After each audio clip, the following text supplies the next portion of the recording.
about to show you a fun game. It's a little nose work activity, and it can be great for so many different reasons.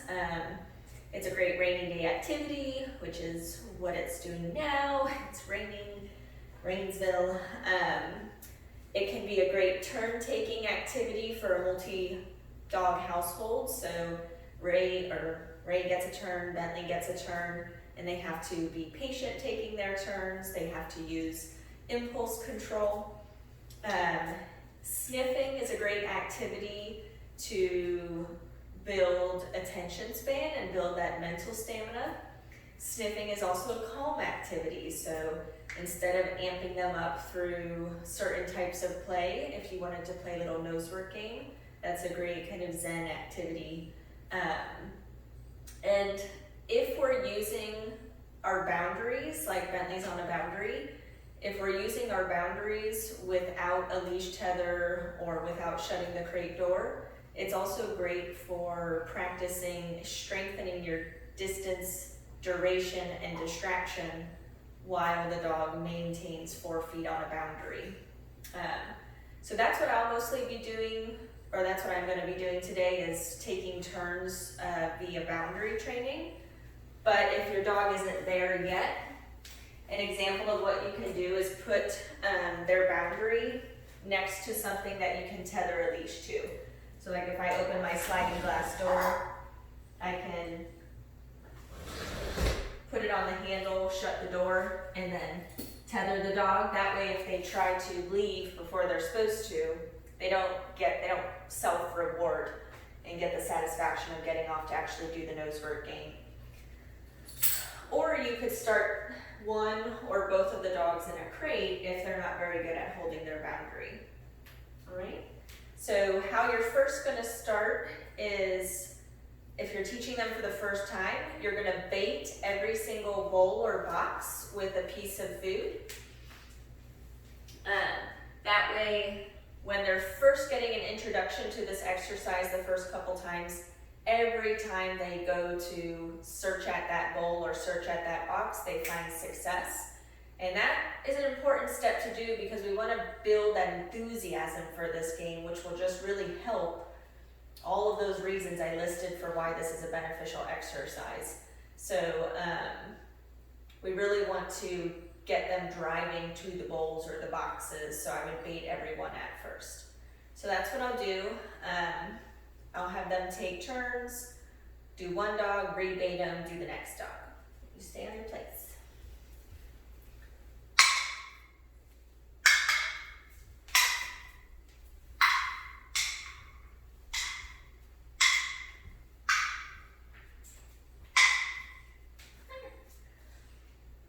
And it's just a different way for them to eat their lunch or their dinner, whatever meal you might have time to play with. Ray, find it. Oh,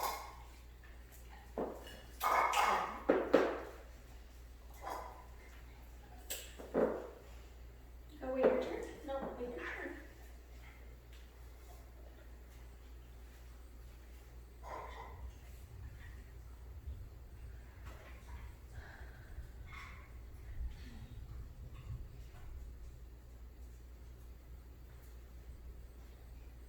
She left 2 bowls undiscovered, so we'll let her get those 2. Good. Good girl. All right, place.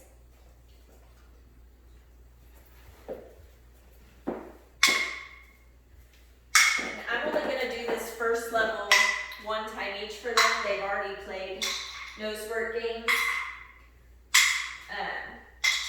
So you can fast forward through this if you want. It's just going to be the same thing for Bentley. Bentley, find it.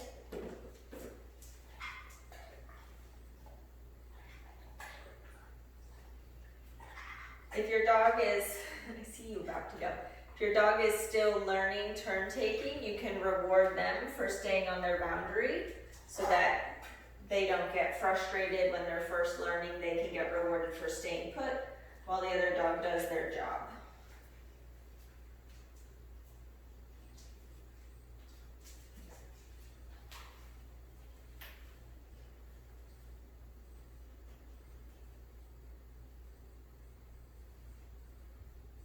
What's wrong with that bowl?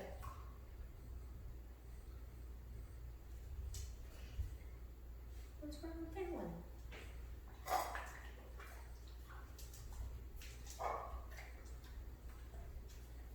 Good boy. Then put him back. Alright, so if you've done that a few times where the dog gets success every time they get to a bowl, and you can use something more exciting than their kibble. These guys aren't super enthused to go find it right now because it's just their kibble. But they've done this before. If you're trying to build enthusiasm, you can put a really good treat in every single bowl several times so that they really get that drive to go to each bowl. Then what you would do is maybe put food in 5 out of the 10 bowls or 7 out of the 10 bowls, building up to only putting food in a couple. And that's what I'm going to jump to right now, is just putting food in a couple. And the difference here of what we're going to do is as soon as they find that 1 out of 10 treats in the bowl, or those 2 treats out of the 10 bowls, that's when I'm not going to just let them sit back and find it, or I'm not just going to sit back and watch them find it, sorry. When they do find it, I'm going to quickly dive in and reward the find, all right? So it seems a little bit weird since they found food, they already got food, why are they getting more food? But if we are kind of moving on to nose work later, where we're teaching them to track a certain scent, it's an important step for us to reward the find. So as soon as they find those 1 or 2 treats out of the 10 bowls, or I don't know how many bowls I have here, we're going to dive in with that reward marker yes and quickly feed to that same bowl. So I'll put, and I'm going to pretend, I'm going to pretend to put one here, pretend to put one there, maybe actually put one here in this pink bowl, pretend to put one there, maybe pretend to put it there, and then I'll actually put it here. Right? Go find it.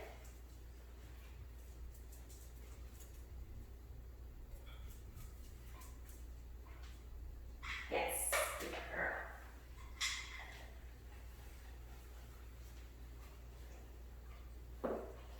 Back button.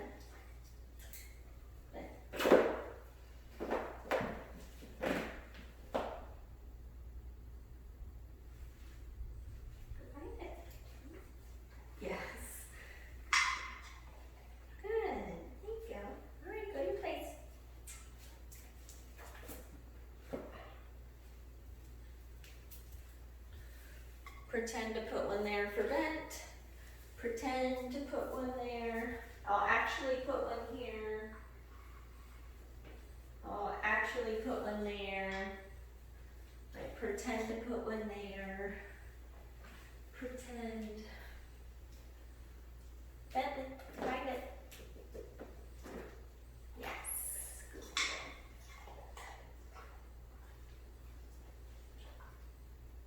Yes. Good boy. Good. That's all she wrote. That's all there was. Right, Bentley, go to your bed. Good. Good. Now, for the purposes of nose work, later you would basically pick a scent to teach the dog to track. So nose work, the level 1 is birch. So they'll take a little Q-tip, dip it in birch oil, put it in a metal tin, put that in the bowl with a piece of food on it, and now the dog is searching for a combination of that birch and food. And we would reward that find. Later, we go ahead and take the food off of the metal tin so that they're just searching for birch, and we still go in and reward the find. Eventually, through this process, the dog starts to learn to communicate to tell us where that birch is in case we're not right there to reward it.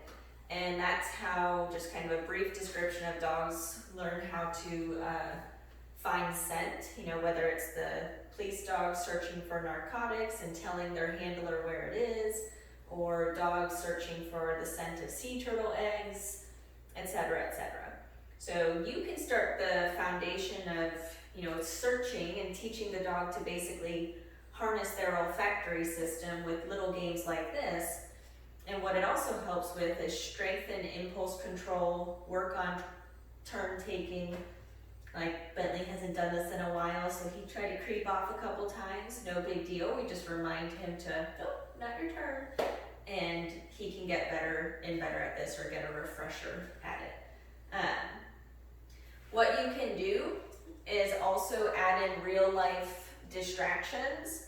Like if they really like this game, you can set up the game, send them to their boundary, put a treat down, and then if you're trying to like desensitize things like the dog staying put on their boundary while you exercise, you could set up a couple, get down to do an exercise movement.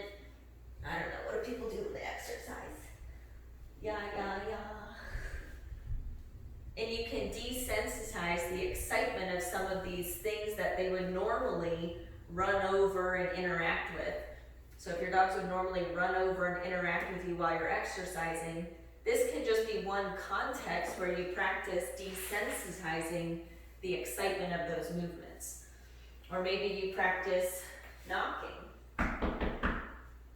and going towards a door. Obviously, nobody comes through my sliding glass door, so this isn't the real door, but you could practice with your front door. And then you can release them to go find it. You can release them both sometimes to play a little competition game, only if they don't fight over food. So their release for both of them are just puppies, okay. Puppies, okay, go find it. And now you can see they're moving with a little bit more pep in their step. Did he get on? Because they do that competition part.